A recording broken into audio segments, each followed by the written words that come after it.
Hello दोस्तों, आपका स्वागत है मेरे इस चैनल पे। आइए दोस्तों, शुरू करते हैं एक नई कहानी फिर से।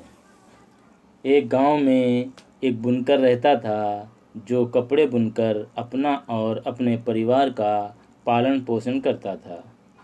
एक बार वो कपड़े बुन रहा था, तभी उसके सारे उपकरण टूट गए।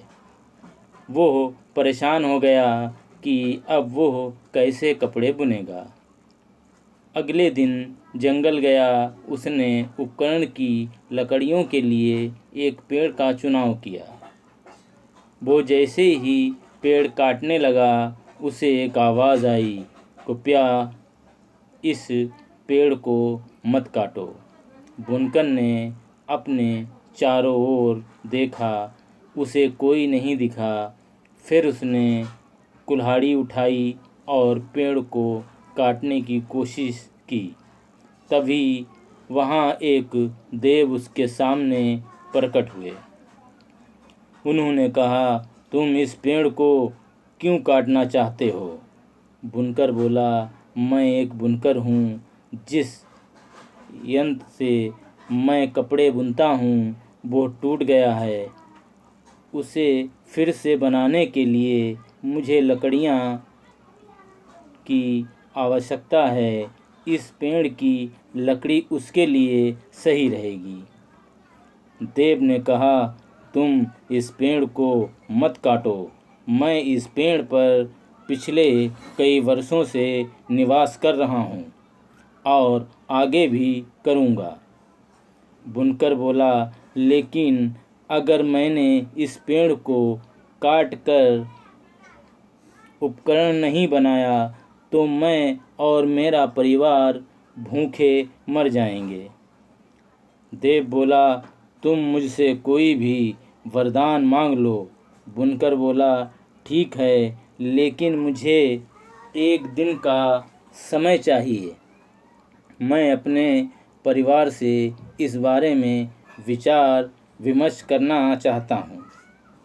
देव बोला, ठीक है, हाँ, मैं तुम से कल इसी समय इसी जगह पर मिलूँगा। बुनकर गांव लौट रहा था। रास्ते में उसे उसका दोस्त मिला। बुनकर ने सारी बात अपने दोस्त को बताई। दोस्त ने बोला, तुम देव से अपने लिए एक राज्य मांग लो। तुम उसके राजा बन जाना और मैं तुम्हारा मंत्री। तुम भी खुश और मेरी भी ज़िंदगी संवर जाएगी। हम दोनों दोस्तों की, परंतु बुनकर ने नहीं मानी। उसने अपनी पत्नी को सारी बात बताई। पत्नी बोली, ऐसे सुख का क्या फ़ायदा जिसमें खुद को तकलीफ़ मिले। तुम राजा राम, राजा हरिश्चंद्र के बारे में तो जानते होगे।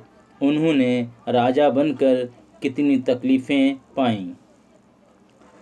तुम्हारी बुनाई के काम से हमारा घर अच्छे से चलता है। हम आगे भी मेहनत करके कमाएंगे। तुम एक काम करो, देव से अपने लिए 2 हाथ और मांग लो, जिससे तुम दुगना काम कर पाओगे। हमारे भविष्य के लिए आवश्यक जमा पूंजी इकट्ठा हो जाएगी और कोई समस्या भी नहीं आएगी। बुनकर ने अपनी बीवी की बात नहीं मानी। वो अगले दिन देव के पास गया और बोला, देव, मुझे 2 सिर और 4 हाथ दे दो। देव ने बोला, तुम एक बार फिर से अपनी मांग पर विचार कर लो। बुनकर बोला, मैंने बहुत सोच समझकर ये वरदान मांगा है देव। देव ने बुनकर को वरदान दिया और अदृश्य हो गए। बुनकर अब 2 सिर 4 हाथ वाला आदमी बन गया था। वो गांव गया। गांव के लोगों ने उसे राक्षस समझ लिया और उसकी बहुत पिटाई की।